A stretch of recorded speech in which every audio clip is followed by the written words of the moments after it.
आदाब, नमस्कार दोस्तों, मैं हूं तबस्सुम मलिक और आप देख रहे हैं तबस्सुम टॉक्स। एक बार फिर आप सभी का स्वागत है। आज जिस शख्सियत से हम आपको मिलाने वाले हैं वो बहुत सारी कलाओं में माहिर है। वो वॉइस ओवर आर्टिस्ट है, वो राइटर है, इसके अलावा वो कैलीग्राफी लिखते हैं, अरबिक कैलीग्राफी आर्टिस्ट है और गाना भी गाता है। She is a singer also. But इससे ज़्यादा और इससे खास एक और बात है कि वो नौशाद अली साहब की छोटी बहू है। जी हाँ, आइए इनसे बातें करते हैं, जानते हैं इनके सफ़र के बारे में, इनके कलाओं के बारे में, किस तरह इन्होंने ये अडॉप्ट किया और किस तरह ये प्रेरणा बन सकते हैं बहुत सारे लोगों के लिए। हम स्वागत करते हैं अर्जुमन इकबाल नौशाद अली मैडम का। मैम, आपका बहुत बहुत स्वागत है। आदाब, बहुत बहुत शुक्रिया जो आपने मुझे इस लायक समझा, आपने मदऊ किया अपने प्रोग्राम में, मुझे इसके लिए बहुत बहुत शुक्रिया तहे दिल से। मैम, शुरुआत करने से पहले हम जानना चाहेंगे कि इतनी सारी कलाएं हैं आप में, एक नहीं, दो नहीं, चार और शायद और भी हो इससे ज़्यादा, लेकिन ये सारी कलाओं का शौक़ आपको किस तरह हुआ? वन आफ्टर दी अदर एक एक चीज़ हमारे अंदर डेवलप होती गई। हमने एक्सपीरियंस किया कि I can do this, I can do that. जैसे शुरुआती दौर में सबसे पहले हमने गाने का शौक़ था। स्कूल डेज़ में हम क्लास में अंताक्षरी होती थी तो हम लोग गाया करते थे, तो हमारी फ्रेंड्स अक्सर क्लासमेट्स कहते थे वंस मोर। तो अपने अंदर एक वो था कि भाई हम गा सकते हैं। फिर उसके बाद में कैलीग्राफी 80s में हमारा दिल चाहा। आयतल कुर्सी हमने देखी, हमारा दिल चाहा कि हमारी अम्मा के घर में था, फ्रेम था, तो हमने कहा इसी को कॉपी करते हैं बैठ के। तो उसको हमने लिखा तो it came out very beautiful. पापा ने सबसे पहले उसको पास किया। पापा ने बस एक मुझे नसीहत की कि बेटा ये अरबिक कैलीग्राफी है, इसमें ज़ेर ज़बर पेश इसका ख़ास तौर से ध्यान रखो, नुक्तों का ध्यान रखो, क्योंकि अगर ये मिस होते हैं तो वो तर्जुमा बदल जाता है, विच इज़ बैड।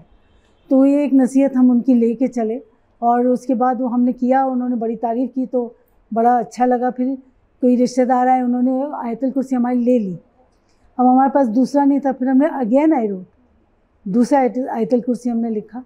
उसके बाद में बस ये चलता चला गया, हम बनाते गए कैलीग्राफी। आज तक माशाल्लाह काफ़ी लिख चुके हैं हम, और शौक़ से लिखते हैं, अपने लिए लिखते हैं, ना कि उससे कोई हमने बिज़नेस कभी नहीं करेंगे, बट अपने शौक़ के लिए। और मांगते हैं लोग मगर दिल नहीं चाहता देने का, हम अपने लिए रखते हैं। इसके अलावा आप लिखते हुए शायरी भी कहीं करते हैं, तो वो शायरी तो बस ऐसे ही बैठे बैठे जहन चलता है।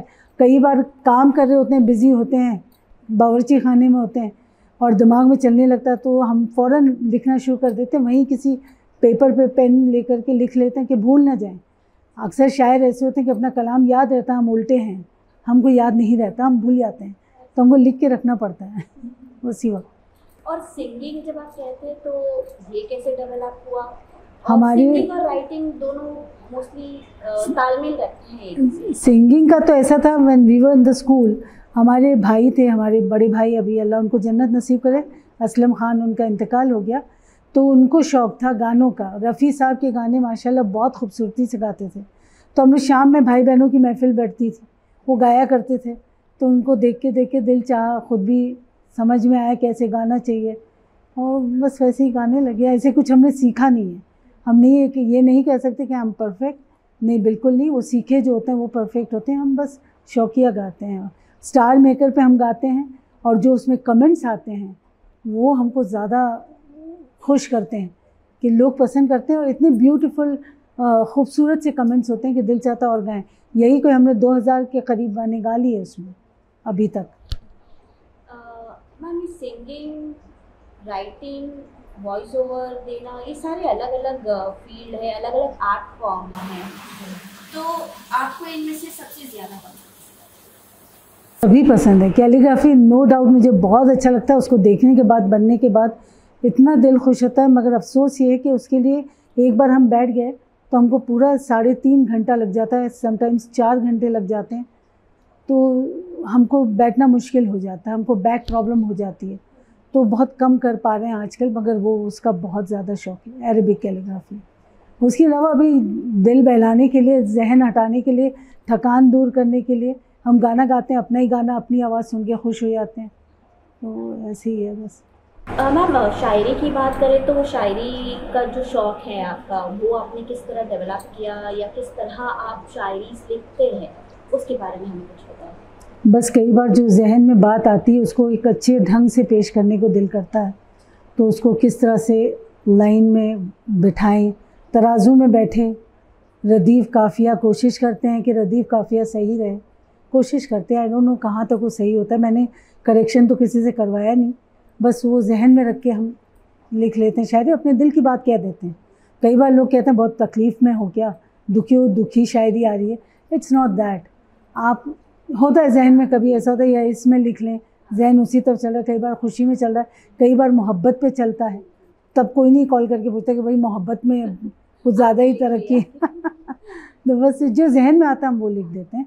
और अच्छी बात है कि सही ढंग से अल्फाज को बिठाएं और एक मिसरा कायम करते हैं, उसमें फिर एक शेर दूसरा लाइन आता है, शेर कायम हो जाता है उसमें। कुछ मैम, वॉइस ओवर आर्टिस्ट जो होते हैं या वॉइस ओवर्स जो करते हैं वो बहुत बड़े प्रोफेशनल होते हैं, अलग एकदम फील्ड है। तो जब आपने कुछ कोर्स नहीं किया, कुछ भी नहीं किया और आपने वॉइस लर्न की है आपने किसी प्रोजेक्ट के लिए, तो हम वो जानना चाहेंगे कि वो क्या था प्रोजेक्ट और आपने वॉइस ओवर देना किस तरह शुरू किया और अभी क्या हाल ही में कुछ कर रहे हैं? हाल में तो फ़िलहाल तो कुछ भी नहीं है।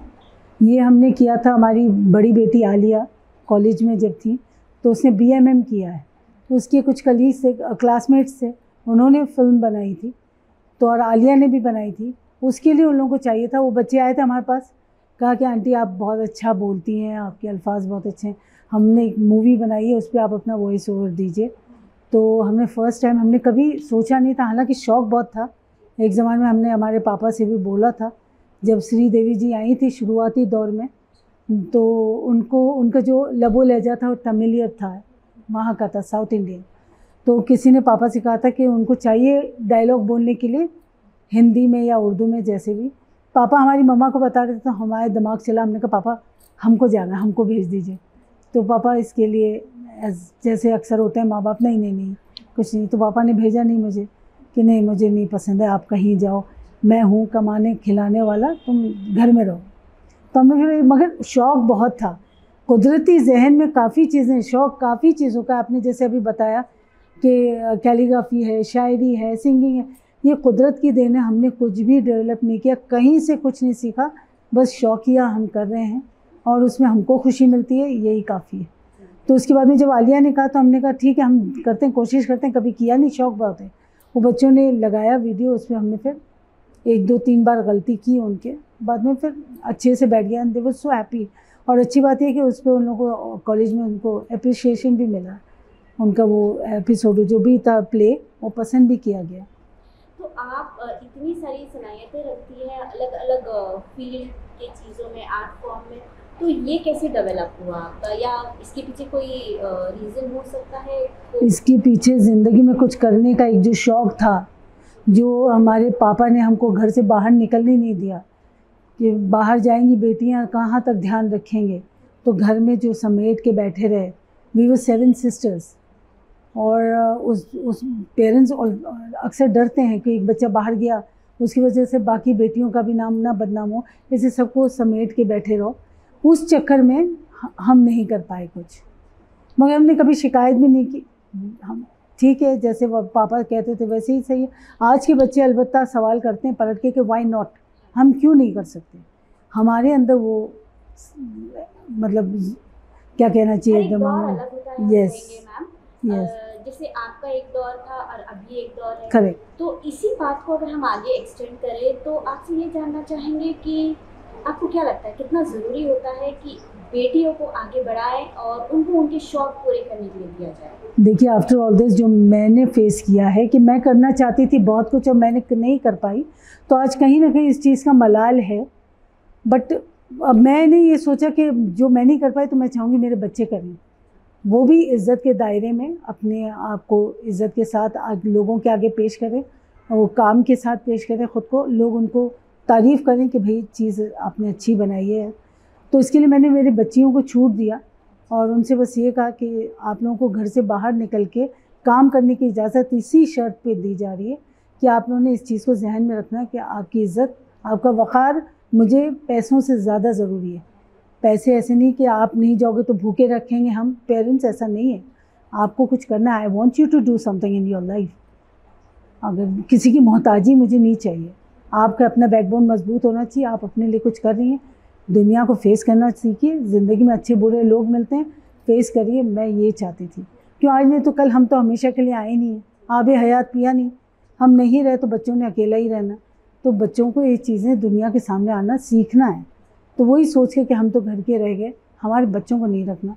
बाहर निकलें, इज़्ज़त के साथ जिएँ, दुनिया देखें कैसे लोग हैं, अच्छे हैं बुरे हैं, कैसे उनके बीच में जिएँ।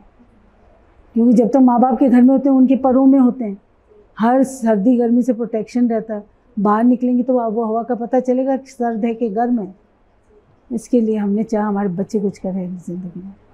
ऐसे कहीं फैमिली से हम कहेंगे जो आज भी रिस्ट्रिक्शंस लगाते हैं बच्चियों के बाहर जाने से, पढ़ाई करने से या कुछ कर गुजरने से ज़िंदगी में, ऐसे लोगों को क्या कहना चाहिए कि प्लीज़ ऐसा मत करिए। आपको अपने बच्चे पे भरोसा होना चाहिए, नंबर 1। अगर आपकी तरबियत में खोट है तो फिर आपको डरना बनता है। फिर आज की तारीख़ में हमारा जो बचपन था 60s 70s का 80s का, वो अलग था। मतलब माँ बाप को हमारे पे भरोसा नहीं था, ऐसा नहीं है। माँ बाप ऐसे ही जीते थे, बच्चों को ले के चलते थे। पूरी फैमिलीज़ एक छत में रहती थी, 18-20 लोग, तो इस तरह से जीना पड़ता था। मगर आज ये है कि आपको अपने बच्चे पे भरोसा करना पड़ेगा। आज आपको उसको बाहर भेजना पड़ेगा, उसको दुनिया देखने दीजिए, उसको कुछ करने दीजिए। उसकी एबिलिटीज़ को, उसकी सलाहियतों को आप बांध के मत रखिए। आप चले जाएंगे दुनिया से, वो कुछ नहीं कर पाएगा। आपके जाने के बाद मोहताजी की ज़िंदगी आप ये चाहते हैं? मैं ये बिल्कुल इसके ख़िलाफ़ हूँ। आपकी तरबियत ये होना चाहिए कि बेटा अपनी इज़्ज़त के दायरे में रह के ज़िंदगी में आगे बढ़ना सीखो। और करती हैं बच्चियाँ, आप भी तो कर रही हैं माशाल्लाह, दुपट्टा वपट्टा लपेट के बैठी। कर सकते हैं, क्यों नहीं कर सकते? बस ये कि अपने बच्चे पर भरोसा करिए, मैं यही कहूँगी। मैम आगे चलते हुए हम आपसे ये जानना चाहेंगे कि आपका इंस्पिरेशन कौन रहा है, या आपको किसने इंस्पायर किया, या कौन है ऐसे शख्सियत है या कौन है जो आपको इंस्पायर करते हैं कि कुछ अलग अलग चीज़ें करिए? होते गया हमारा इंस्पिरेशन ऐसे कोई ख़ास तो नहीं है। सिंगिंग हमने आपको बताया इसलिए करने लगे क्योंकि हमारे भाई साहब गाते थे, वो रफ़ी साहब के गाने बहुत खूबसूरती से गाते थे। फिर कैलीग्राफी खुद ही डेवलप हुआ। एक बार बैठे थे, फुर्सत में थे, हमने देखा मामा की फिल्म, हमने से हम ये क्यों नहीं लिख सकते, कोशिश करते हैं। कोशिश किया तो अच्छा निकल के आ गया, तो फिर उसमें रुचि बढ़ गई, दिल चाहने लगा और लिखें और लिखें। और फिर जैसे वॉइस ओवर का तो एकदम से कुदरत ने सामने से भेजा, तो हमने आलिया के लिए भी किया, उनके फ्रेंड्स के लिए भी किया, वो भी अच्छा निकल के आया। फिर ये जो शायरी है, शायरी तो जो जहन में आता था हम लिखते थे, लिखते लिखते फिर उसको मिसरे शेर ये बनते गए। उसमें इंस्पायर मैं किसी से नहीं हुई हूँ, अपने आप से हुई हूँ। बस ये कहेंगे हाँ, शायद अपने आप से कि मैं ये कर सकती हूँ। और आप में वो जज्बा था करने का, लेकिन वक्त पर आपको करने नहीं मिला। Inspired by your own qualities. Correct. तो नौशाद साहब के बारे में बात करेंगे, उनके बारे में कुछ जानना चाहेंगे। नौशाद साहब संगीत की दुनिया में एक बहुत बड़ी हस्ती है और उनका बहुत बड़ा नाम है। तो आप उन्हीं के घर से है, परिवार से है, तो आपको कैसा लगता है वो एक्सपीरियंस इनके साथ आपका कैसे रहा, उसके बारे में हमें कुछ बताएं। सबसे पहले तो मैं रब्बुल इज़्ज़त का बहुत शुक्रिया अदा करती हूँ, जो इतनी अजीम शख्सियत की बेटी बनाकर अल्लाह ने मुझे यहाँ भेजा। बहू बेटी से कम नहीं होती, और उन्होंने वो हमेशा चीज़ उस बात को मेंटेन रखा, क्योंकि वो ख़ुद बेटियों वाले थे। माशाल्लाह 6 बेटियाँ थीं उनकी, तो उसमें हम लोग भी हो गए, बेटियों की जगह ले ली हम लोगों ने। और वो हमेशा बहुत इज़्ज़त, बहुत प्यार से बात किया करते थे। हमने कभी उनको ऊंची आवाज़ में या गुस्से में कभी देखा ही नहीं। बहुत पोलाइट, बहुत धीमी मध्यम आवाज़ में बात किया करते थे। कुछ भी हो, जो भी मसला हो, बहुत स्लो आवाज़ में। और अच्छी बात उनमें ये थी कि वो चाहे सामने वाला उनसे उम्र में बहुत छोटा हो, अगर उसने कुछ कहा है तो उससे कुछ सीखते थे। वो उसको बताते थे अगले को कि भाई आपने जो कहा बहुत सही कहा, मुझे समझ में आया, मैंने ऐसा क्यों नहीं सोचा, जबकि वो सोचे होंगे, ऐसा नहीं सोचा, लेकिन वो ऐसे जाहिर करते थे कि, क्योंकि 1-2 एपिसोड हमारे साथ ऐसे हुए उनके साथ कि हमने किसी मसले पे हमने उनसे कहा था कि अब्बू आपने ये कहा, ये भी तो हो सकता था। तो उस वक्त वो कह सकते थे नहीं ऐसा, टाल सकते थे हमारी बात, लेकिन उन्होंने ऐसा नहीं किया। उन्होंने कहा अरे आपने तो बिल्कुल सही फरमाया, ये उस वक्त जहन में हमारे क्यों नहीं आया, अब अगली बार हम ये जहन में रखेंगे। तो ये बहुत बड़ी बात है, सबके अंदर ये बात नहीं होती। वो प्यार और खुलूस बहुत मिला उनसे, बहुत कुछ। म्यूज़िक के अलावा जो भी आता था उनसे बात करने के लिए, म्यूज़िक के बारे में बात करता था, लेकिन उसके अलावा कुछ अगर बात करनी है, दुनियावी बात, कैसा है, क्या चल रहा है ऐसे, तो मुझे बाकायदा सर्वेंट को भेजते थे, कहते थे अर्जुमन को बुलाओ। उनका म्यूज़िक रूम ग्राउंड फ्लोर पे हुआ करता था और अब भी है माशाल्लाह। हम फर्स्ट फ्लोर पे थे तो सर्वेंट आके बुला के ले जाता था कि साहब बुला रहे हैं। फिर वो कहते हैं आइए, और हमसे हमको पूछना था, वो ऐसा है, आज न्यूज़पेपर में ये आया, तो हम लोग उस पर डिस्कशन करते थे। मुझे बहुत अच्छा लगता है कि पता नहीं हमारे कहने पे उनको क्या अच्छा लगता था कि वो सबको छोड़ मुझे बुलाते थे और इस बारे में बात करते थे। तो बहुत काइंड हार्टेड, बहुत उनके 1-2 एपिसोड हमने पहले भी इंटरव्यूज़ में कहे हैं। हम लोग को अभी जाके मालूम पड़ा, जब वो म्यूज़िक दिया करते थे यंग एज में, तभी पीछे एक फैमिली रहती थी ऑफ कार्टर रोड पे, उनको घर बनाने के लिए चुप्पे से पैसे दे दिए थे, क्योंकि वो इनके असिस्टेंट हुआ करते थे और वो जो भी पैसा मिलता था रफ्ता रफ्ता वो जमा कर रहे थे कि अपने लिए मकान बनाएंगे पीछे। जब इनको पता चला कि बनाना चाह रहे हैं तो उन्होंने सामने से पैसे दे दिए, कह रहे कब तक आप जमा करेंगे, कब बनेगा आपका घर, आप बना ही लीजिए। तो आज तक वो लोग शुक्रगुजार हैं, हम लोग को पता नहीं। वहाँ से कोई शख्स आए थे, उन्होंने बताया कि आपके ना अब्बाजान ने उनको मदद की थी, आज तक वो शुक्रगुजार हैं। जबकि वो वालिद साहब उनके रहे नहीं, वो हैं, बच्चे हैं उनके, मतलब क्रिश्चियन फैमिली थी, बट ये है कि वो लोग आज भी शुक्रगुजार हैं। बहुत अच्छा लगता है ये जान के। तो बहुत अच्छे इंसान थे। मतलब ये उनका बड़प्पन था कि बिल्कुल, किसी से जिक्र तक नहीं किया कि, और हमारी तारीफ वो सामने से एक बार हमसे कह रहे हैं आपकी अम्मा ने आपको बड़ा मुंतज़िम बनाया है। मतलब कोई हाथ आप काम लेती हैं, आप हाथ में तो बहुत सही ढंग से लेती हैं, बहुत सही ढंग से कर पाती हैं। मैं आपको बताऊं, उनका दीवान छपने वाला था, तो उनकी फ़ाइल थी जो उन्होंने ख़ुद लिखी थी, शायरी लिखी थी। तो उन्होंने हमारी नई नई शादी होती है, इन्होंने हमारे मियाँ से पूछ लिया कि भाई हमको ये खुशख़त करवानी है। खुशख़त मतलब सही ढंग से लिखवाना है। अब उर्दू की अच्छी खुशख़त राइटिंग किसकी है, लिखावट। इन्होंने एकदम से कह दिया अर्जुमन, और उन्होंने बुलाया, कहा आप लिखती हैं और उर्दू जानती हैं? हमने कहा बिल्कुल जानते, लिखना जानती हैं। मैंने कहा जी। तो अच्छा, ये हमारी फ़ाइल ही इतनी मोटी फ़ाइल थी, कहा ये आप अपने हाथों से इस सारी शायरी लिख कर ले आइए। हमने कहा ठीक है, हमने लिख दिया। थोड़ा टाइम लगा बट लिख के हमने जब दिया तो उन्होंने पहला पेज खोला, दूसरा खोला, कहने लगे इसमें नुक्ता कम है, उसमें शोशा यहाँ है, इधर मीम नहीं है, वहाँ ऐन। हमने अल्लाह अकबर, हमने तो ये सोचा ही नहीं कि नुक्ता तक देखना है। हमने फिर करेक्शन किया, आपको यकीन नहीं आएगा 13 टाइम्स उन्होंने वो करेक्शन करवाए हमसे। फिर हमने 13वीं बार अब कहा अब्बाजान प्लीज़, अब तो 13 बार हो गया, आपकी सारी गज़लें ज़बानी याद हो गई हमको, इतना नुक्ता तो वो भी जो कातिब है जो लिखेगा वो खातिब भी जानता है कि ये शीन है, बारिश ही है, बारिश तो हो नहीं सकती, बारिश ही लिखेगा वो। एक नुक्ता कम है तो कोई बात नहीं, वो डाल देगा। अच्छा आप कहती हैं तो सही होगा, ये भी उनका कहना। उन्होंने कहा अभी तो बहुत टाइम हो गया, अब वो मतलब 13 टाइम्स ये फ़ाइल लिखी है, आप दे दीजिए। अच्छा फिर उन्होंने दे दिया था। तो बहुत चाहते थे इस वजह से कि बहुत, एक बार गुजराती लेटर आ गया गुजरात से उनको। अब उनको गुजराती बोलना आती है, समझ में आती, बोलते भी बड़ी अच्छी थी गुजराती, पर गुजराती पढ़ना नहीं आता था। तो वही हमारे मियाँ से पूछे ये गुजराती में लिखा कौन पढ़ेगा, इन्होंने कह दिया अर्जुमन। और हमने कभी ज़िंदगी में गुजराती नहीं पढ़ी। हम चले गए, हमको पता नहीं, हमसे कहा आप ये गुजराती में पढ़ लेंगी? हमने कहा अब्बू हम तो जानते नहीं, हमको पता नहीं कैसे, फिर भी कोशिश करते हैं। अल्लाह का करम कुछ इस तरह से हुआ कि पूरा गुजराती ख़त हमने इनको पढ़ के सुना दिया। कहीं कहीं हम अटके तो उनको गुजराती आती थी, वो कह देते थे यहाँ ये लिखा है, तो हमें लगा अच्छा, वो हमने पूरा लेटर पढ़ के सुना दिया। तो आपको गुजराती आती है? बिल्कुल नहीं। तो कैसे पढ़ा? बस पढ़ लिया। अच्छा, क्योंकि वो थोड़ा बहुत सिमिलर होता है हिंदी से सिमिलर होता है, सिर्फ ही उसमें क अलग होता है, ऐसे थोड़े वर्ड्स अलग। जो हमको वर्ड पढ़ने में दिक्कत थी वो आप खुद बोल दिया उन्होंने कि इसमें ये, इसका ये है, आपने ये वर्ड ऐसे है।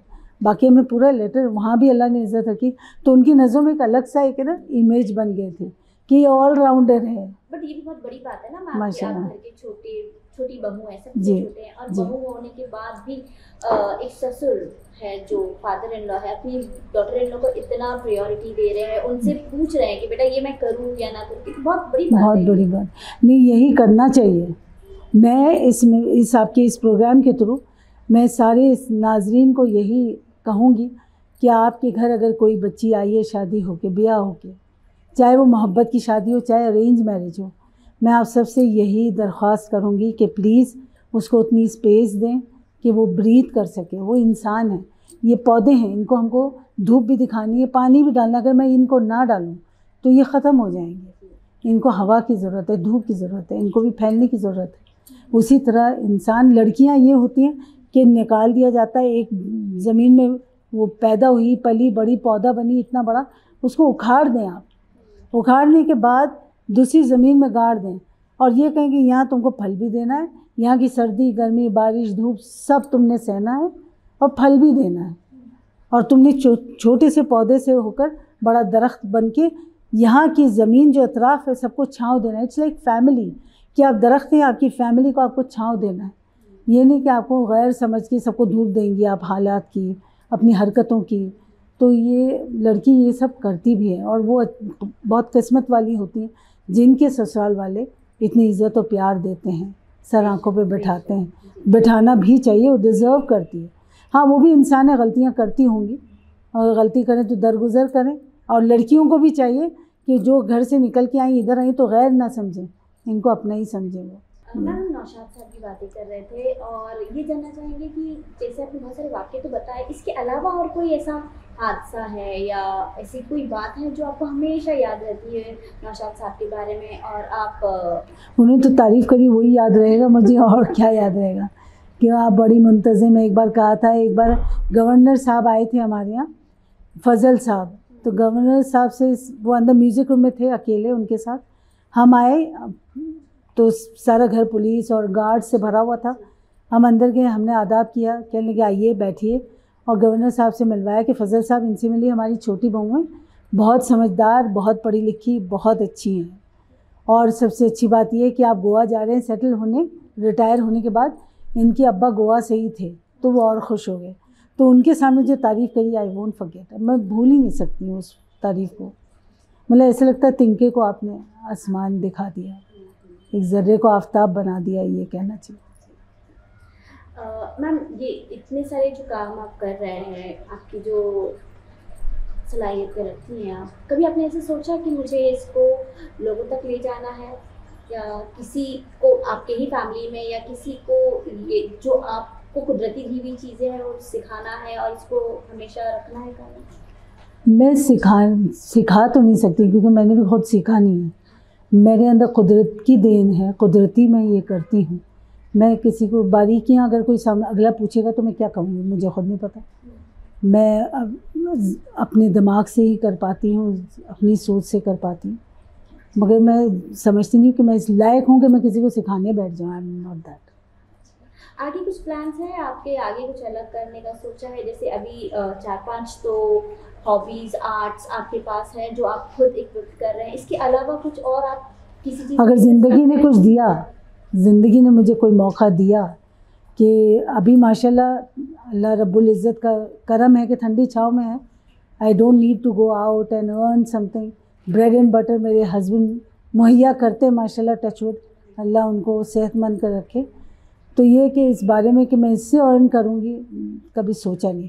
फ़िलहाल शौक़ के स्टेप पे है, अभी शौक़ किया ये सब हो रहा है, लेकिन कभी ऐसा बन पड़ा, ज़िंदगी ने कभी ये मौका दिया, अच्छे हालात के साथ भी ये मौका दिया, तो मैं बिल्कुल करना चाहूँगी। जैसे अगर सिंगिंग का है, जैसे मैं कहती हूँ मैंने सीखा नहीं, तो होती हैं गलतियाँ, लेकिन कभी मौका मिला ज़रूर करेंगे। वॉइस ओवर अगर मुझे मिलता है मौका तो ज़रूर करना चाहूँगी। कैलीग्राफी तो मेरा शौक़ है, तो घर में ही करके मैं खुश हो जाती। इन 4-5 कला के अलावा कुछ और आपको सीखना है, या आप उसमें शौक़ रखते हैं कि नहीं ये मुझे आता नहीं लेकिन मुझे करना है, ऐसा कुछ है? नहीं, आई डोंट थिंक, फ़िलहाल तो नहीं, सोचा भी नहीं। इसी में खुश हूँ मैं, जैसे कह रही हूँ आपसे, क्या मैं हैप्पी विद इट। बहुत ज़रूरी है। घर के उमूर ख़ानादारी जो औरत के साथ होता है ना, उसकी बईद सोच नहीं पाती कुछ, उसको लांग कर बहुत मुश्किल होता है एक औरत के लिए। और जब आपने सोचा ही नहीं तो आप क्या करेंगे आप उसके आगे। इसी में कुदरती तौर पे अगर कोई, जैसे बच्चों का ऑफ़र आ गया था, वॉइस ओवर का बच्चों की तरफ से ऑफ़र आ गया था, आई डिड इट। तो वैसे ही अगर सामने से कुछ ऐसा आता है तो उसमें कोई बुराई नहीं। माशाल्लाह अच्छी बात यह है कि मैं इस प्रोग्राम के थ्रू मेरे शौहर मोहम्मद इकबाल नौशाद, उनसे ये शुक्रिया दिल से, तहे दिल से शुक्रिया अदा करूँगी कि उन्होंने मुझे हमेशा अपने शौक़ के पीछे दौड़ता हुआ, कभी उन्होंने रोका नहीं कि नहीं आप ये नहीं कर सकती, आप वो नहीं कर सकती। उन्होंने हमेशा मेरा साथ दिया। तो मैं इस माशाल्लाह मैं इस चीज़ में ख़ुद को खुशकिस्मत समझती हूँ। अक्सर शौहर करने नहीं देते, मगर मेरे शौहर ने मुझे रोका नहीं। मुझे कैलीग्राफी का शौक़ है तो मुझे बाकायदा एक राइटिंग टेबल ला के दे दी कि तुम हमारे टेबल को बिगाड़ोगी, कलर करोगी, तुम अपने टेबल पे करो, जितना कलर फैलाना फैलाओ। तो उन्होंने टेबल तक दिला दिया कि राइटिंग टेबल ये आपका है, आपको इस पे करना है। फिर कलम आती है कैलीग्राफी की लकड़ी की, तो वो कलम से वो भी दिला दी। बट हम कैलीग्राफी के जो ट्विस्ट एंड टर्न्स और जो होते हैं वो हम हाथ से कर लेते हैं। मुझे वो कलम की ज़रूरत नहीं है। तो वो उन्होंने बहुत प्यार से दिलाया, तो हमने सजा के अपने ड्रॉर में रखा, बट हम हाथ से ही लिखते हैं। तो आपके शौहर बहुत ध्यान रखते हैं कि आपकी जो शौक़ है उसे पूरे करें और अच्छे से वो आपको मैं बताऊं, जब मैं स्टार मेकर पर गाना गाती हूँ गाना गाने के बाद पहले मैं उनको सुनाती हूँ। अच्छा। फिर उसमें जी वो खोट निकालते हैं कि देखो यहाँ तुमने ये कर दिया, वो कर दिया, वो कर दिया। कई बार ऐसा होता है कि मैं उनसे कहती हूँ कि नहीं, इससे अच्छा तो हो ही नहीं सकता ना, हमारी आवाज़ यहाँ जाके टूट जाती है, हम इसके आगे नहीं कर सकते। तो कहेंगे अच्छा ठीक है यही पोस्ट कर दो, बट हमेशा वो पहले वो एग्री करते हैं कि अच्छा है, तब हम फॉरवर्ड करते हैं उसको, पब्लिकली डाल देते हैं। मैम हम आपसे रिक्वेस्ट करेंगे कि आप हमें थोड़ा बहुत नौशाद साहब की फैमिली के बारे में बताएं, आपकी खुद की फैमिली, क्योंकि हमेशा जो उनके बेटे हैं आपके शौहर के अलावा, और जो मतलब उनके परिवार के बारे में हम जानना चाहेंगे। उनकी माशाल्लाह 3 बेटे हैं, रहमान नौशाद और राजू नौशाद और इकबाल नौशाद जो मेरे शौहर हैं, और माशाल्लाह 6 बेटियाँ हैं। 2 तो यहीं रहती हैं, बाकी 4 अमेरिका में हैं, ऐसे हैं। और आपकी फैमिली? मेरी फैमिली माशाल्लाह हम 7 बहनें और 2 भाई, और सब फैले हुए हैं सारी दुनिया में।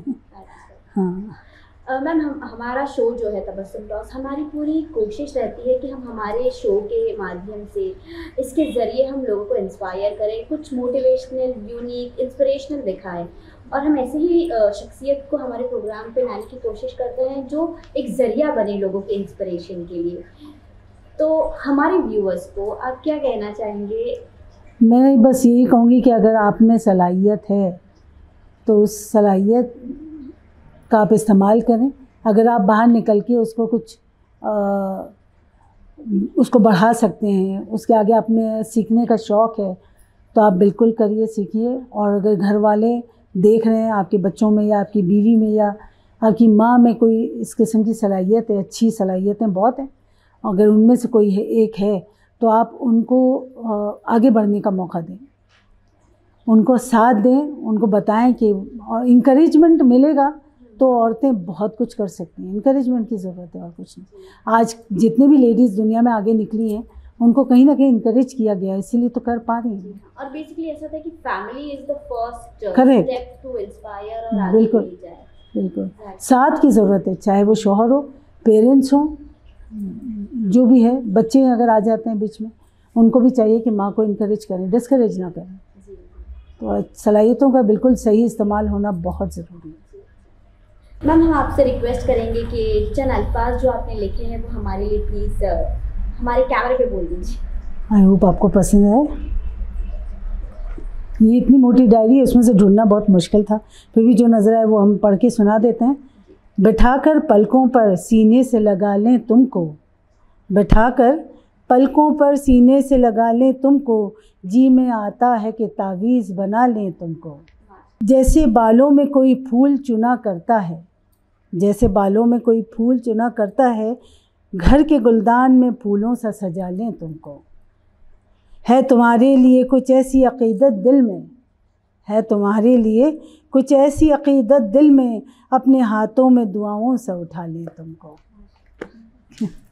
ये पूरा ख़ुद की शान में मैंने कहा है कि दूसरों की खुशियों को अपनी खुशी समझ बैठे हैं हम, दूसरों की खुशियों को अपनी खुशी समझ बैठे हैं हम, और इस तरह ख़ुद से दूर जा बैठे हैं हम। किसी और की खुशी में खुशी तलाश करते रहे हम, फिर न जाने कब अपनी खुशी भुला बैठे हैं हम। जानना तो मुझे ख़ुद को था मगर न जाने ख़ुद से कब अनजान हो बैठे हैं हम। तेरी हस्ती भी क्या हस्ती है अर्जुमन, तो गैर थी तुझे अपना बना बैठे हैं हम। बस यही है। माशाल्लाह, बहुत बहुत बहुत शुक्रिया, आपने हमारी दरख्वास्त पे ये शायरी Thank you. हमको और हमारे व्यूअर्स के लिए सुनाई है। और बहुत बहुत शुक्रिया एक बार फिर मैम हमारे साथ जुड़ने के लिए। Thank you so much. Thank you, ma'am. Same here. तो ये एक नए अंदाज में नए एपिसोड में हमने एक नई शख्सियत से आपको रूबरू करवाया है। हम आपसे दरख्वास्त करेंगे कि आप इस एपिसोड को प्लीज़ देखिएगा, हमारे चैनल को लाइक करिए, शेयर करिए और सब्सक्राइब करिए। Till then, thank you for watching.